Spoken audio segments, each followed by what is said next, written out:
Well, welcome again to another session of the 17th annual Transforming the Teaching and Learning Environment. I'm Bob Hales, I'm your moderator. We have with us Desiree Caldwell, who's an assistant professor in the Master Teacher and Special Education program at Gwynedd Mercy University. Uh, that program is an asynchronous program. Desiree is also an associate editor for the Pennsylvania Educator Journal. So, Desiree is going to talk about teaching in the accelerated asynchronous online classroom, a balancing act, kind of a high wire balancing act, when you say. So, Desiree, let me turn it over to you.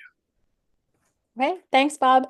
Hi, everybody. Welcome to my session. I'm happy to be at the conference presenting again for the second time um, because I feel like I love this conference so much because I feel like I really struggle with finding um, content and conferences and presentations and sessions that are strictly about the asynchronous online classroom, which is what I teach in. There's a lot of online information, but it's not always just about the asynchronous classroom. So I hope that you find the information that I present helpful, relevant, or spark other ideas for you. If you scan the QR code that's here on this title slide, it will take you to the presentation on your phone and you'll be able to actually interact and click on the links like from your phone. I will put the links in the chat, but I personally like to be able to do it simultaneously. So if you're someone like me, then feel free to scan that and you'll be able to click on all of the active links along the way. And I'll leave that up for another couple seconds.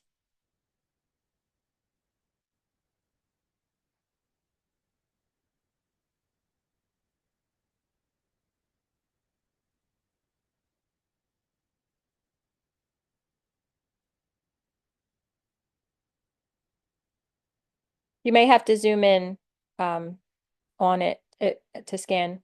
It works. We just tested it.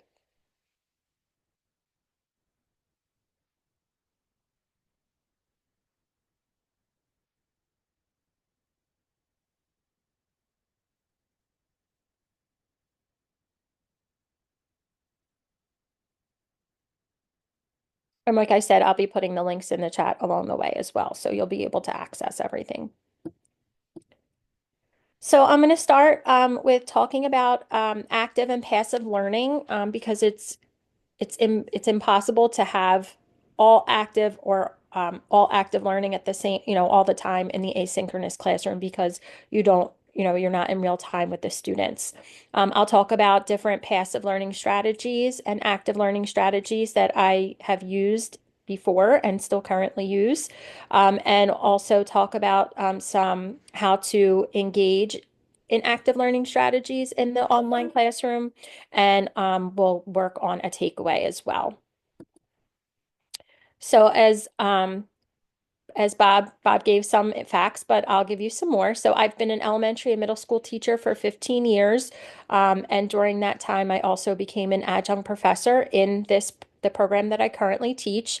I'm also a graduate of Gwynedd Mercy University's I did my undergrad there, and once I finished my doctorate, I left the middle school classroom to be the assistant professor here full time in this program. So this is my seventh year full time. I also have my own DJ business, DJ P. Leia for Princess Leia. That's been my nickname my whole life, so I went with it. And I also have a 3-year-old son who is autistic. His name is Justin, and he's named after Justin Timberlake. Also, because I'm sharing my screen, I want to say that I can't always see the chat. So if you say something, I may not get to it right away. So I just wanted to let you know that. So active learning versus passive learning. In the asynchronous online classroom, I find it very difficult to have a lot of active learning, again, because we're not on at the same time the students are on. There have been times when I have tried to not require, but offer some synchronous components, and very few students partake in that. Um, I'm not sure if you've tried that and had success with it, but in active learning, it's a student-centered approach. Students work on hands-on activities, there's student-to-student interaction, there's student-to-teacher interaction, and students are just more engaged because they're investigating things on their own, they're interpreting things on their own, analyzing and synthesizing, and not just getting it all from the instructor. And then, which is what passive learning is, it's the opposite. It's an instructor-centered approach where the instructor is, speaking, they're doing all the lecturing, students are memorizing or reading and observing. There's no real active engagement going on. They just get the information and are expected to, do something with it or understand it. And it's more about the direct instruction. So, some passive learning strategies that are in our courses that may be in yours, watching videos, reading a chapter or article, presenting on a topic, writing a paper, discussion boards, listening to a podcast. These are all things that the students can do to get information passively. And the majority of asynchronous online learning occurs this way. Students are reading the textbook, students are reading different articles that you provide, students are watching videos that you provide. Um, they may be doing some presentations on their own, writing a paper. The discussion board is also provides some peer-to-peer interaction as well. But again, everything is kind of teacher facilitated. And we're just giving them the information to use and do on their own and access it on their own. So these are some passive learning strategies we have in our courses. And I like some more than others, but I'm curious to know what some passive learning strategies you use in your online courses. So I'm gonna have to move this out of the way, and I'm going to put this link in the chat for the Padlet. Okay, so if you click on that Padlet link in the chat, the first question is, what passive learning strategies do you currently use in your online courses? So you can just click add comment and start typing. They can be the same as we use, they can be different ones. What are some passive learning strategies that you currently use in your online course?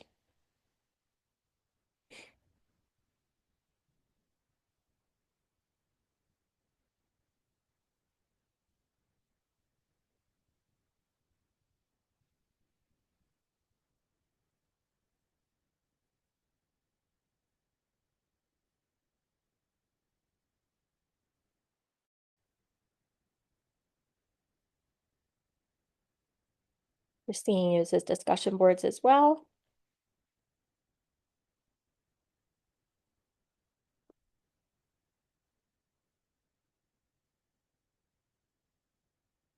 Voice threads. I have not used that. I would like to try. Another discussion forums.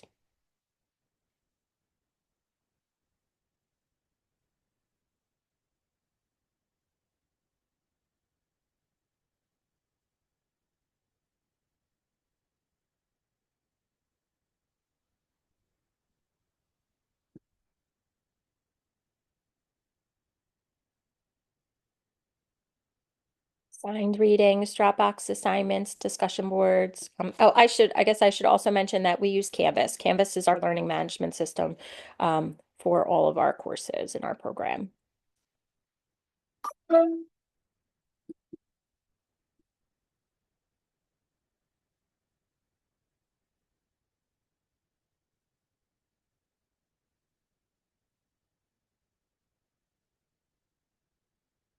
I'm going to go back to the presentation. You can continue to comment if you have more to add. And now I'm going to talk about some active learning strategies that we use that, well, I shouldn't say we, I should say I use. I do try to incorporate them in course revisions whenever that time comes up for different courses. Um, and some things I've tried and maybe it didn't go as well. And then other things I've tried that went really well, and I've incorporated those into some other courses. And I hope that there are a couple here that we'll be able to actually interact with and do as well.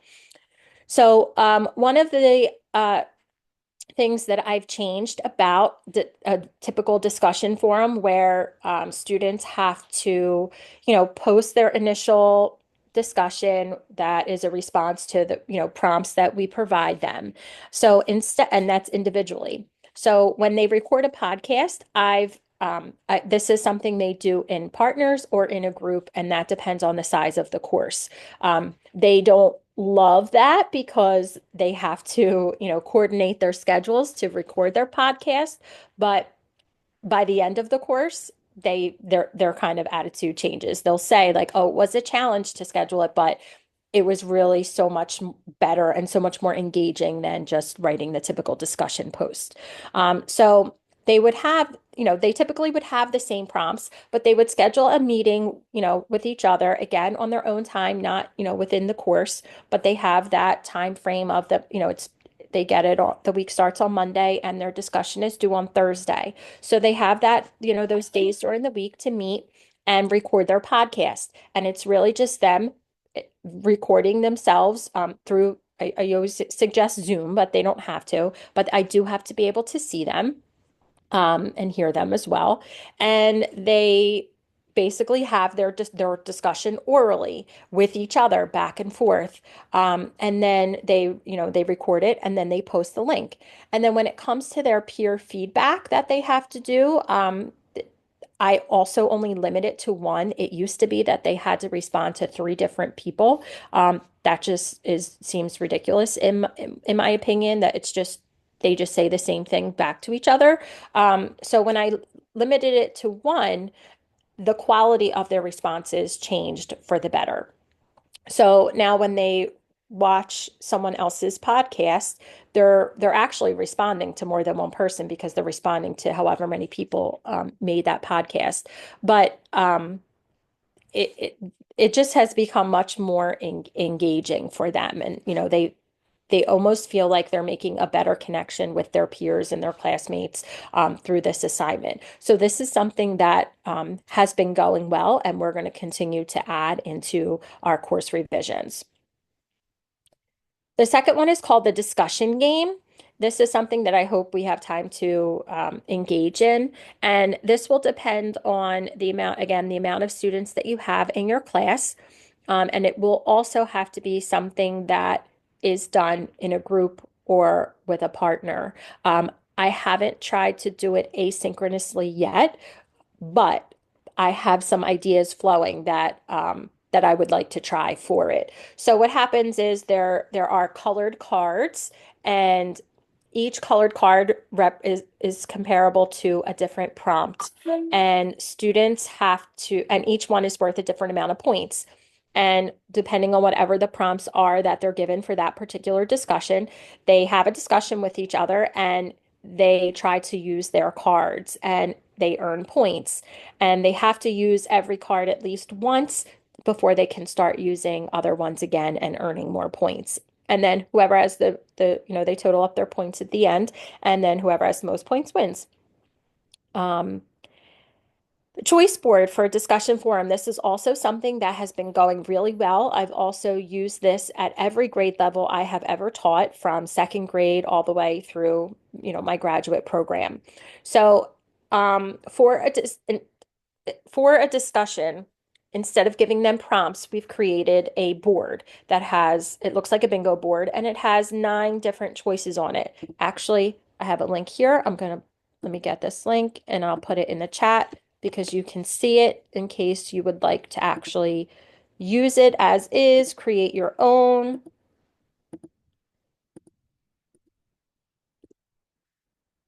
Okay, so there is the link to the choice board. So you can see here that students have it's a little cut off on this, but typically it's only one page, and they have 9 choices here. So each one, while it there is a prompt, it is very open-ended. So whatever they're reading or watching for that week, they can choose one of these choices as their way to respond to that discussion post. There are some that require them to um, complete while they're reading there are and watching. There are some that are set up so that they do it when they're finished. There's also a choice, a complete choice for them where there is no prompt. It's they can create their own way to respond to the resources for that week. And students have really been enjoying this choice when their peers do it, because they've come up with some really creative different ways to present the information that they learned. And that's what I really like about the choice board is that they're sharing their learning and they're doing everything that they personally have internalized and taken away from the resources rather than answering a prompt that was provided for them. So this has really, I feel like really upped the active engagement and amount of learning that the students are doing and taking away, remembering what they're doing. It's also helping them create resources that they typically wouldn't have for themselves. So, for example, stop and jot, like they're taking notes while they're reading, and then they have those notes to go back to, which is if they were doing a discussion forum, most of the time they're not taking notes, they're just answering the questions that are provided and submitting, that as a discussion forum. So again, I gave you access to that so you can use it however you'd like. It's also something that can be used in any course. It's not personalized with course content. You can create whatever choices you want and use them, throughout different subject areas and whatnot. They also can't reuse the choice more than once. So our courses are 7 weeks. So there's 2 extra choices for them that they never have to do. So sometimes students will be like, oh, I'm sure you've all done it too. Oh, I really don't want to do that one. I'm going to save it to last, but they actually don't ever have to do 2 choices if they don't want to, which is kind of nice. The next thing that we've done with our presentations is revising our presentation expectation so that the students have to actually role play and take on the character that they're using in their presentation. So, for example, instead of the directions for a presentation assignment saying, present on, the 5 characteristics of, whatever learning characteristics for this particular type of student. Instead of doing that, we've changed the prompts to say something like, um, pretend you have accepted a role as the new director of special education, for your district or for your school, whatever it may be. And you are tasked with creating a presentation for your new faculty special education teachers. And this is what you're presenting on. So, and then they're provided with a rubric. So when I watch their presentation, I want to feel like that first year special education teacher.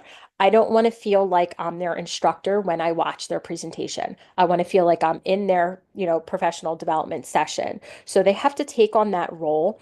And I also give them notes on things like, think about yourself. Again, I teach in an education program. So I say, think about any kind of presentation you have attended, professional development, where it's, boring and it's not about anything that is important to what you're doing. And you have all this other stuff to do.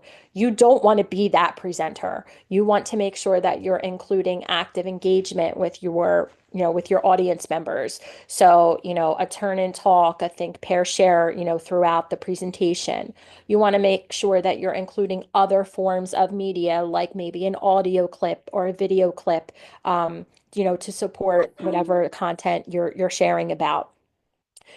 The Not only has the level of presentations completely changed, but as the instructor, it has become so much more enjoyable to watch these presentations because if like if I have to watch, 30 presentations all about the same thing, it is extremely boring. But this puts a completely different spin on it. So the content is really the same, but the delivery is completely different, and it really has been a game changer.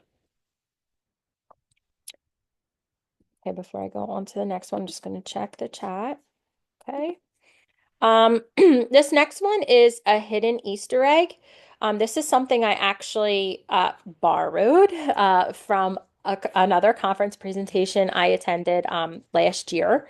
And this is something that the person put in their syllabus because they were having a problem with the students not reading the syllabus. So they put this little hidden Easter egg in the syllabus where it said like, if you've gotten to this point in the syllabus, you please email me your name or whatever, and you get extra credit or something like that.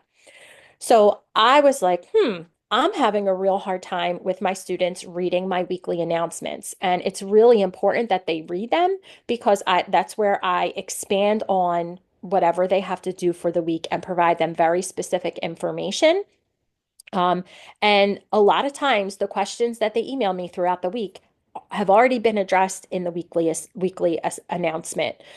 So what I started doing was I started um, doing this kind of thing, and at the end of my announcement, I put a link, and it says, if you've read this announcement, please click on this link. And the link takes them to, we use Microsoft at our school. So it takes them to a Microsoft form. And the form has one question and it says, please list the two most important things you've taken away from this week's announcement. They submit it, and when they submit it, my response that automatically comes up to them, I've customized it so it says, thank you for thoroughly reading this week's announcement. You've earned 2 points that can be used on any discussion or assignment throughout the course. Um, and amazingly, um, it's a very low amount of students who are still getting these extra points because there are still so many students, even though I say in my introduction video, please make sure you read my announcement. It's very important, to get the information that I provide. I would say it's less than half the class every single semester. But for those that are utilizing it and are reading the announcements thoroughly, they are extremely appreciative of these extra points, even those who don't really need it. And that's okay. They just love that that opportunity is there. So I've gotten very positive feedback from using that. Another thing is this fake book. And I'm going to click on this and I will put this in the chat.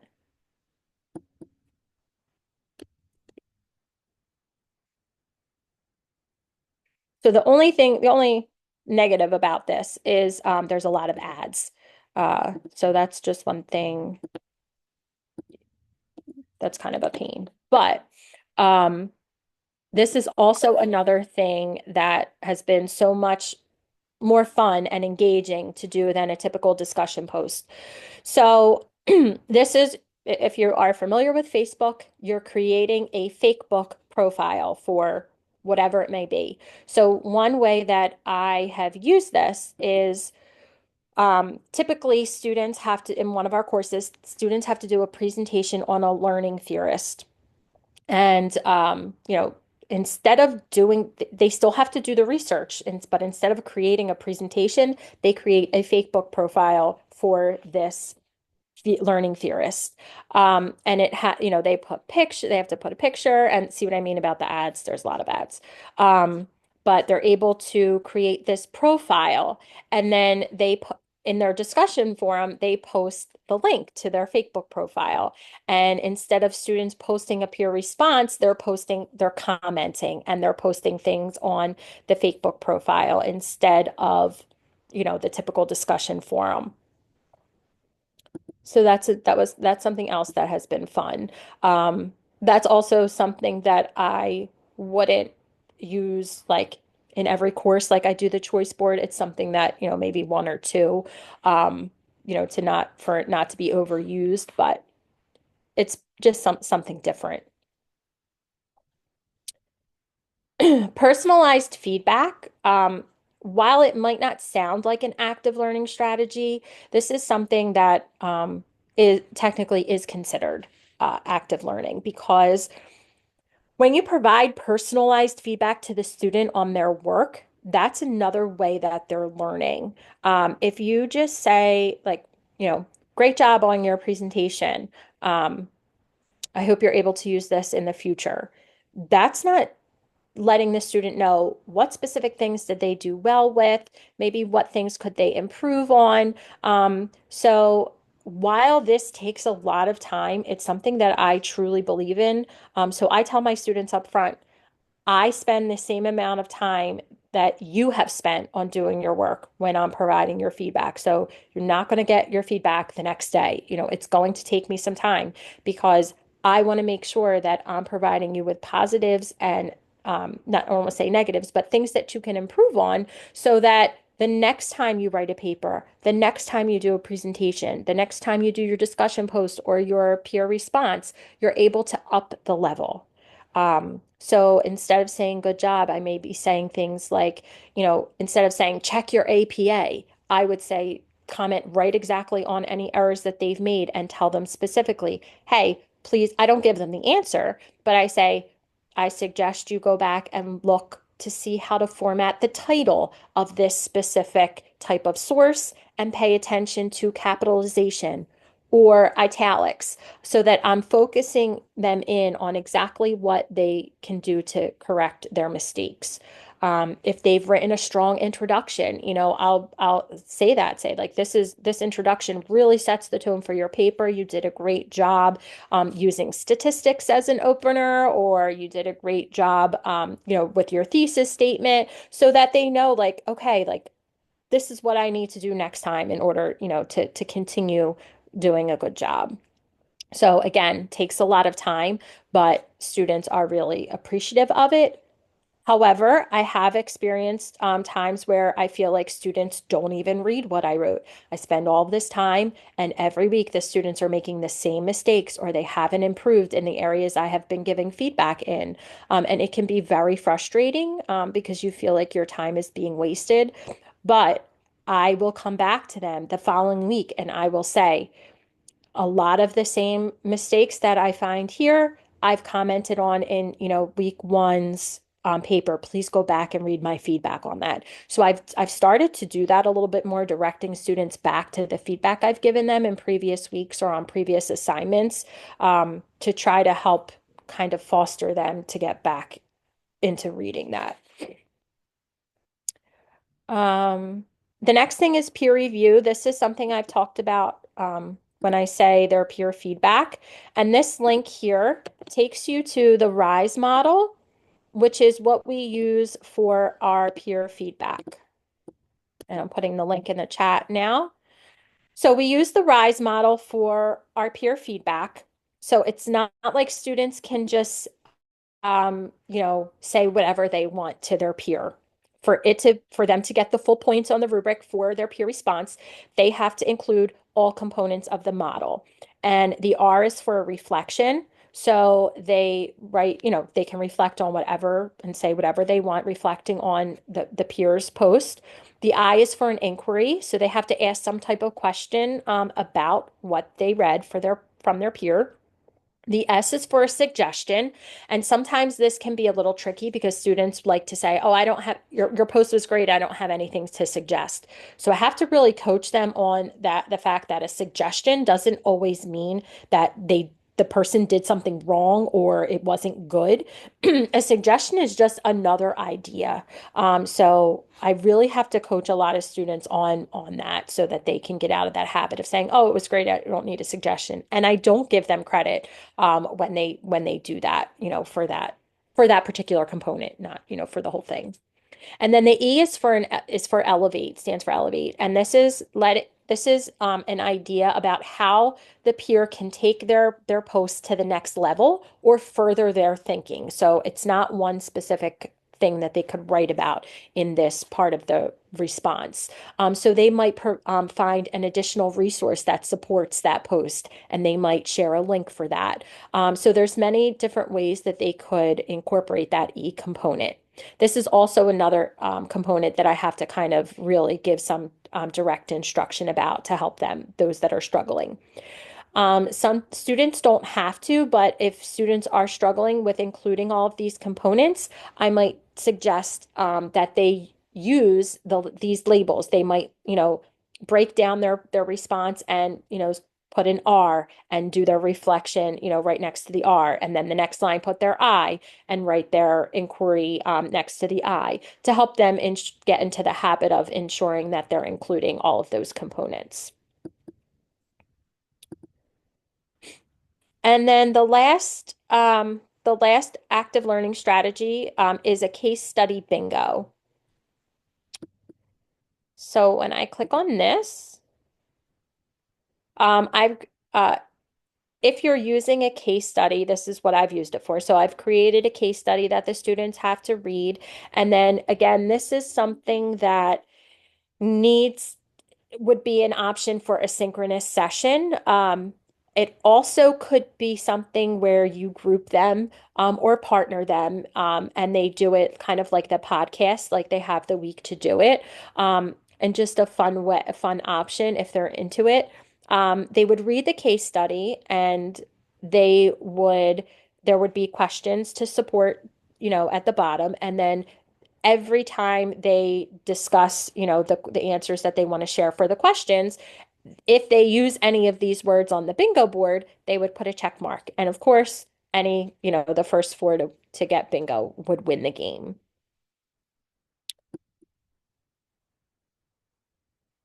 Let me put the link in for that in case you would like a copy of that.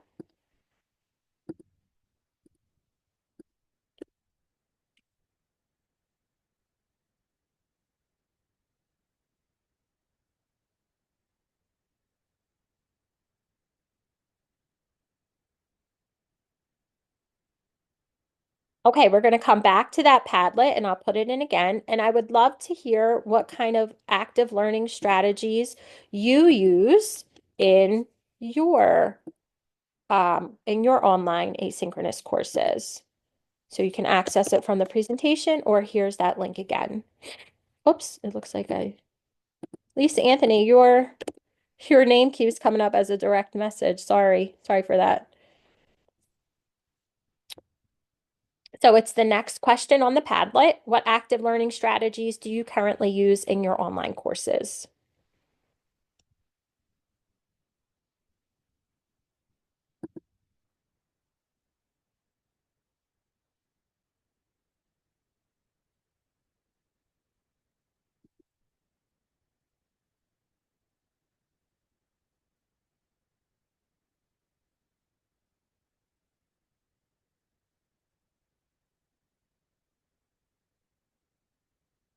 Christine also uses personalized feedback. Thank you. A lot of time and something that I know if you have, an abundant amount of students can kind of not be doable. Another personalized feedback just for higher stake assignments. That's a good way to, kind of limit when you have that abundant amount of things that need to be graded or abundant amount of students.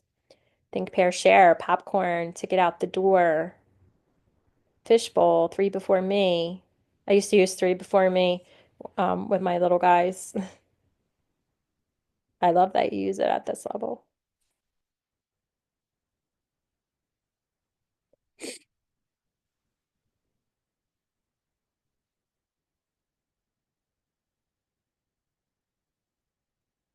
And I've used all of these strategies that the Compassionate Peacock, I don't know your real name, but whoever you are, I've used all of these in my actual classrooms, over the years. But I will admit that some I find very challenging to incorporate into the asynchronous online classroom, which kind of frustrates me sometimes.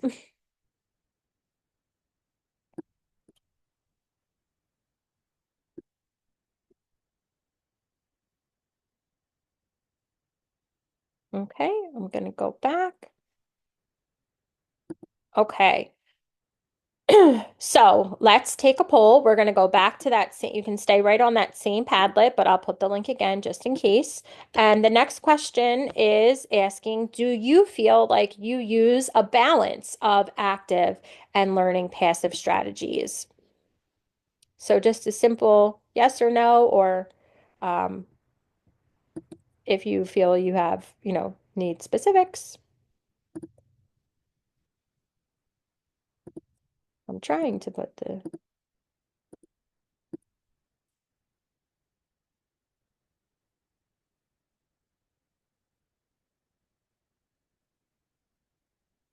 oh, Rachel, I see your comment. Yes, popcorn would be impossible.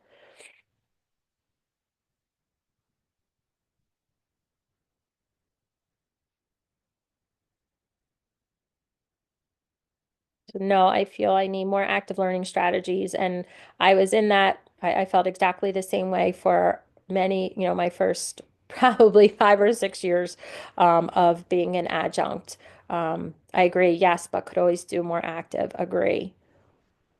And I also think that incorporating these types of strategies takes time because I feel like in the asynchronous classroom, you have the strategy that you want to use, but you have to, strategically plan it and figure it out before you can actually carry it out.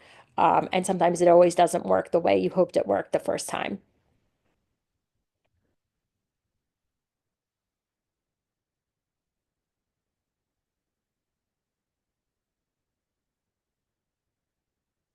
Oh, hopeful ostrich. I love that idea for the active learning strategies.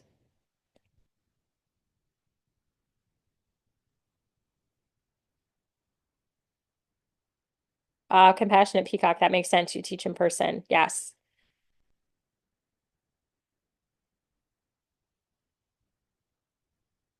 Hopeful ostrich. So rely less on tests. So I can say in our program, and as an education major, we don't have any tests. And there we don't have not one test in any course in our program.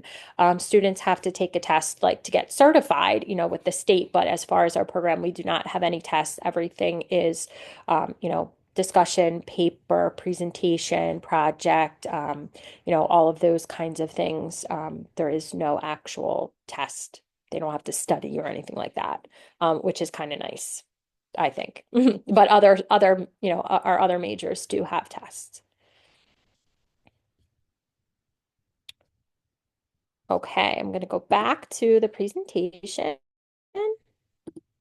All right, so let's try to play a little review game. And if you have never used Kahoot, if you've used Kahoot before, you know what it is. If you haven't, this is a fun thing to try that you can incorporate. This is something that you can incorporate live, synchronously or asynchronously, because there's a chance for there's an option where students can play solo. So you can incorporate this in to your asynchronous course. It just will look different. It won't have that, real competition, but they do put, other like fake computer generated players in against you. So you can use this.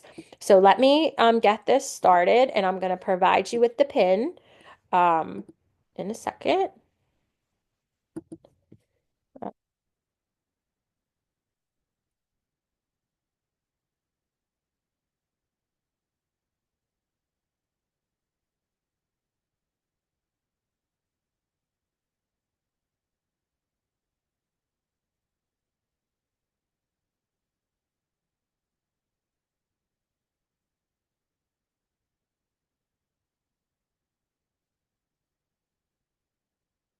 Okay, so there is paid versions, but I do not pay for it. I use the free version.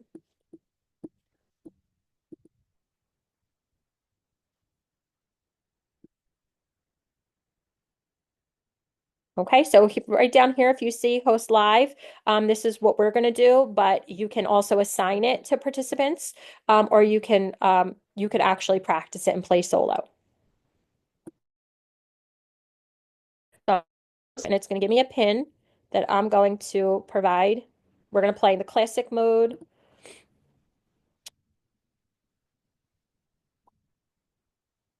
Okay, So you can scan that, or I'm going to put the link in the chat.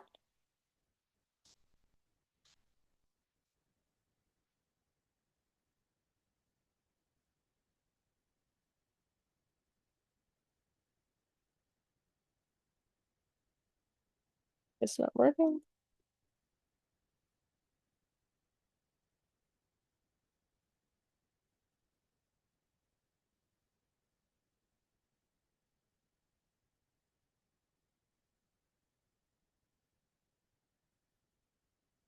Oh,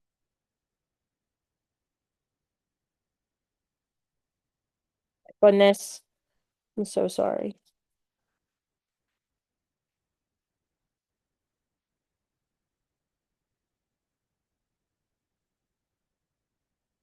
There we go. Okay, so there's the link, and this is the game pin you will put in.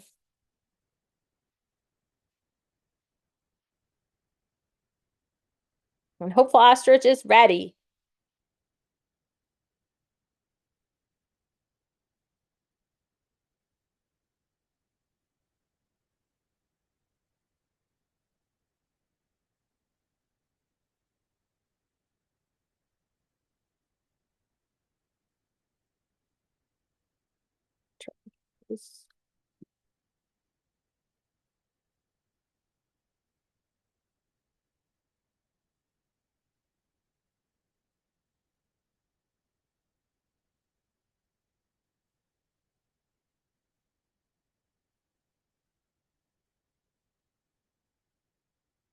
Okay, so just for the sake of time, I don't want us to run out of time, and I want there to be time for questions. I'm going to start the game for those that are in. Okay, it's just 5 questions. So what happens? This is about the content that we talked about in the presentation.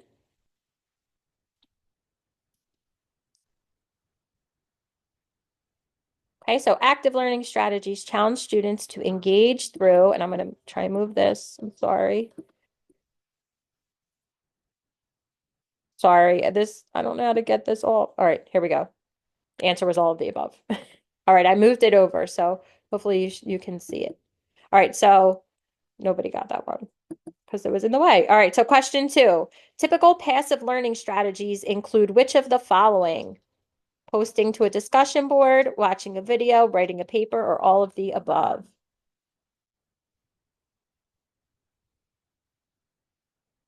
The answer is all of the above. Are you not able to use your phone to click on it? Because everyone says 0. Try again. We'll try again. Which of the following are examples of active learning strategies that could be used in the online classroom? Role play, personalized feedback, peer review, all of the above. Yes, correct answer.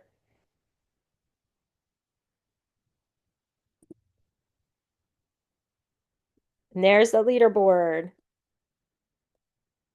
Okay, which of the following can be used to keep students actively engaged in online lessons?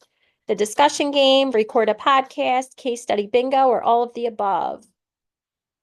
All of the above is correct. They're all ones that we talked about. And there's our leaderboard. And our final question, which of the following can be used to keep students actively engaged in online lessons? Yes, it's the same question, but the answers are different. Padlet, hidden Easter eggs, choice board, all of the above. All of the above again. And then it will show the leaderboard for your top 3 of the top 3 people in the game with the points.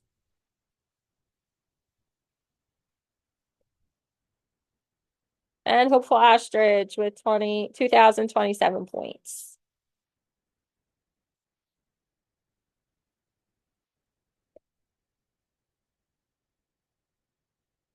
Okay, so we use live people, but if you assign it to your students, it would be, different people that are not in their class, obviously, just like a video game.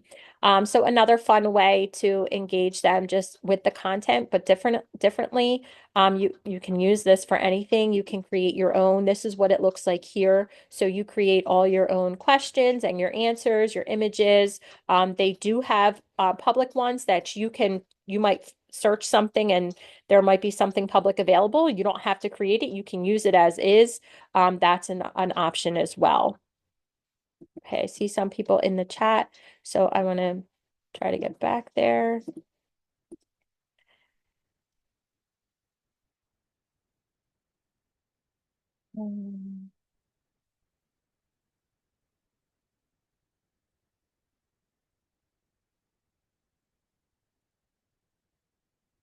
Um, so the question about accessibility, how fast someone can read, you can set that.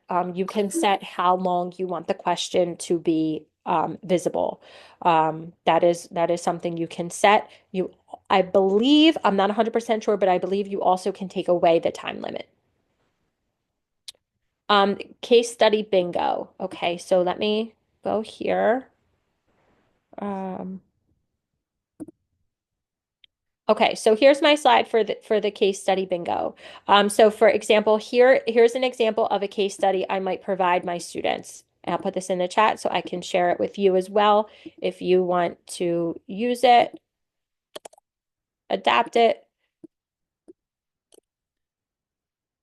Um, and I'll just read it real quick. So this case study focuses on a small bakery in the Midwest called Sweet Treats Bakery.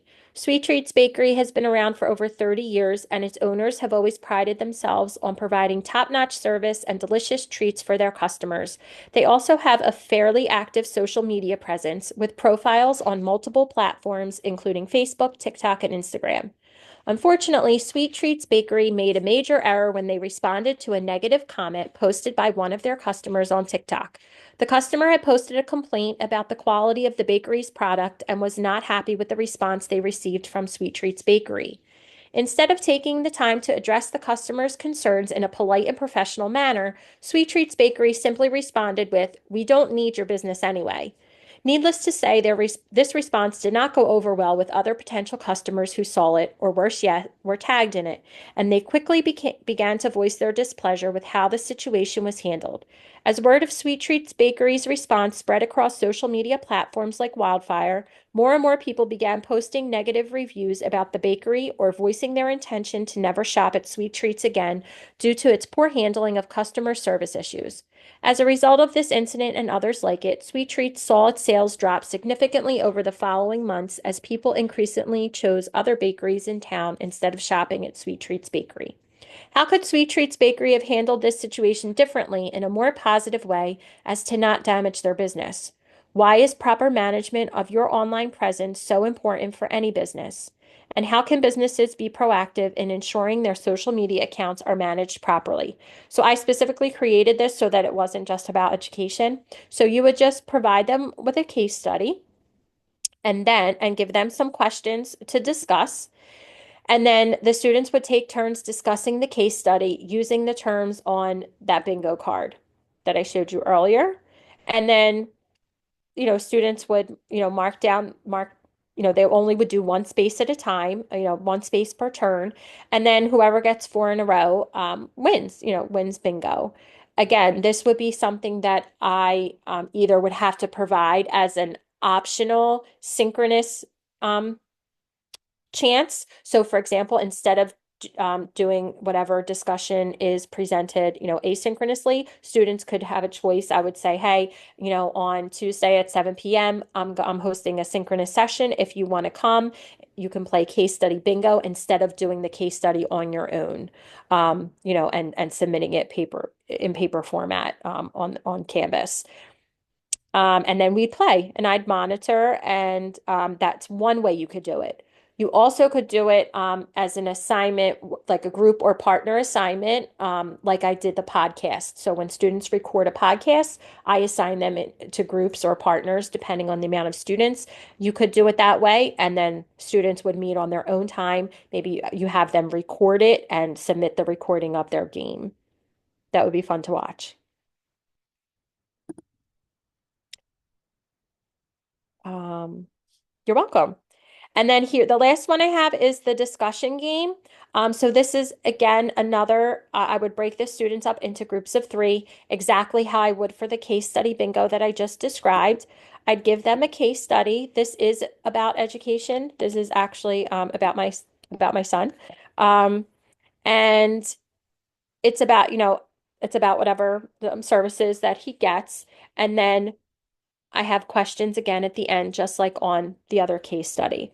So you provide them with questions, and then here are those cards I was talking about. So obviously, in a real class, we'd have physical colored cards, but we don't have that online. So a red card would be 1 point, and the prompt, the sentence starter is I think. So if they use that sentence starter, and comment about something they think about this case study and those questions, they'd mark themselves down for 1 point. Blue card is 4 points. The sentence starter is I know, blah, blah, blah, because, blah, blah, blah. The yellow card, 1 point. They ask a question to the group. The green card is also 1 point. It's about something how they feel about it. And then the orange card is 3 points, and it would be some kind of connection that they have to this, whether it's through themselves, the world, another idea or subject or text. And they have to use all of these at least once before they can use them more than one time. This would be something that if you assign it, like I did the podcast or the case study bingo, if you assign it, I would say, um, like you would have to say, okay, every student needs to have a turn to speak at least, 6 times or something like that, to have that back and forth, and also to not have it be, a 20-minute conversation that you have to watch, now. So, that is the discussion game. Go back to the presentation. And then we're going to go back to that Padlet one more time. And I'm going to ask, what is one active learning strategy that you will use to replace a passive learning strategy in your next online course? So just one. What's one that you saw today or heard about today that you would like to try out in your next course? Either solo, like just adding it in, or taking out one of your passive and putting in this active instead. Mine that I wanted the very first time I did this was I wanted to try the fake book. That was like kind of my thing I wanted to try first. And like I said, it has been fun. It has definitely been fun as opposed to watching a presentation, 20 presentations, each about a different learning theorist.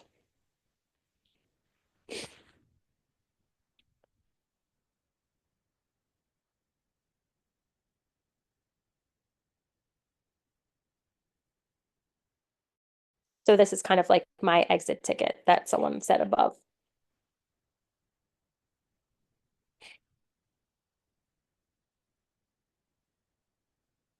the podcast. Yeah, it takes some student buy-in. They have to try it first. They have to figure it out. It might not go as well the first week, um, but then they kind of get the hang of it, and each week they get better and better at it.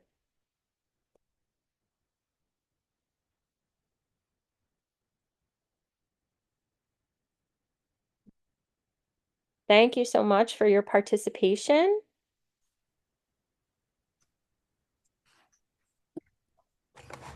And I just wanted to end with a quote. So, learning is an active process, and we learn by doing. Only knowledge that is used sticks in your mind. And that's from Dale Carnegie.